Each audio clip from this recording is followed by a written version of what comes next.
দিয়ে জাতির কোন উপকার হয় না। এরকম একটা গণহত্যাকারী দল জনগণের সামনে দল হিসেবে আসার সকল নৈতিক অধিকার তারা হারিয়েছে।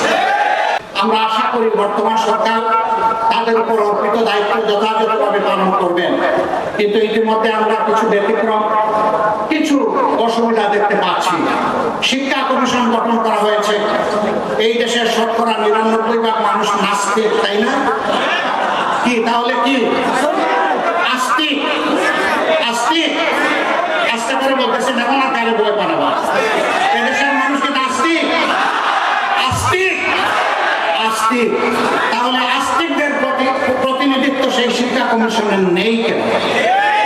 সেখানে কেন চিহ্নিত কিছু লোককে বসানো হয়েছে যারা এদেশের সংখ্যাগরিষ্ঠ মানুষ, সাধারণ মানুষের কোন চেতনাই বুঝতে পারে না? এদেরকে কেন এখানে দেওয়া হবে? আমরা চাই তাদেরকে এখান থেকে সাফ করে দেওয়া হবে। তারা তাদের যে ময়দানে ছিল ওখানে গিয়ে কাজ করুক, আমাদের আপত্তি নেই। তাদের সরকার তারা বিক্রি করতে থাকুক, জনগণ তাদের প্রোডাক্ট কিনলে আমাদের কোনো আপত্তি নাই, কিন্তু জাতির গাড়ে তাদেরকে বসতে দেওয়া যাবে না। এদের হাতে এই জাতির জন্য কল্যাণকর কোন শিক্ষা ব্যবস্থার রূপরেখা তৈরি হতে পারে না।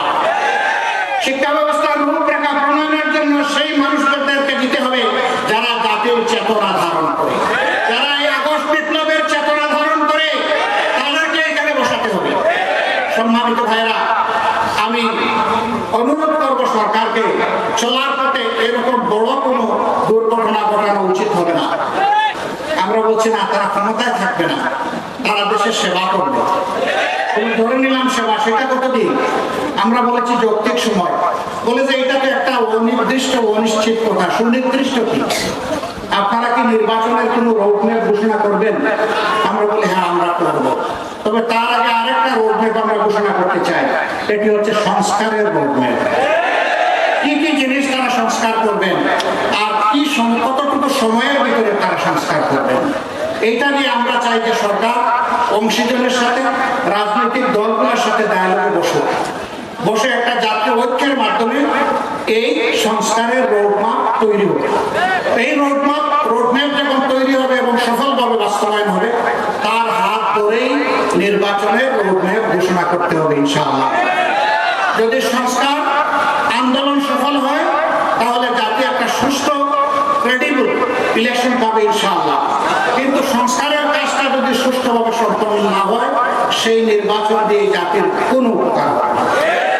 একটা দুর্ভোগের পর আরেকটা দুর্ভোগের গর্তেই জাতি পড়ে যাওয়ার আশঙ্কা আছে।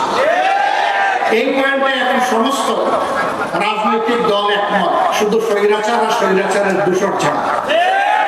তারা এখন কথা বলার সাহস পাচ্ছে না। হ্যাঁ, আমাদের উপর শাসন চালিয়েছে, কিন্তু আমরা গর্তে ঢুকিনি। আমরা আপনাদের সাথে ছিলাম, জনগণের পাশে ছিলাম, দুঃখ বেদনার অংশীদার ছিলাম। আমাদের লোককে আপনারা সাড়া দিয়েছেন, জনগণের লোককে আমরা আমাদের সামর্থ্য অনুযায়ী সাড়া দেওয়ার চেষ্টা করেছি। এদেশ থেকে আমরা পালিয়ে যাইনি, আপনাদের সন্তান হিসেবে আমরা এই দেশেই ছিলাম। তারা এখন কোথায় গিয়েছেন আমরা জানি না। দুই একজনের ঠিকানা ছাড়া আমাদের জানা নাই তারা কোথায় গিয়েছেন, কেন গেলেন। নিশ্চয়ই তারা অনুভব করেছেন তাদের পাপের বোঝা এত ভারী, জনগণের সামনে আসার তাদের সৎসাহস নেই।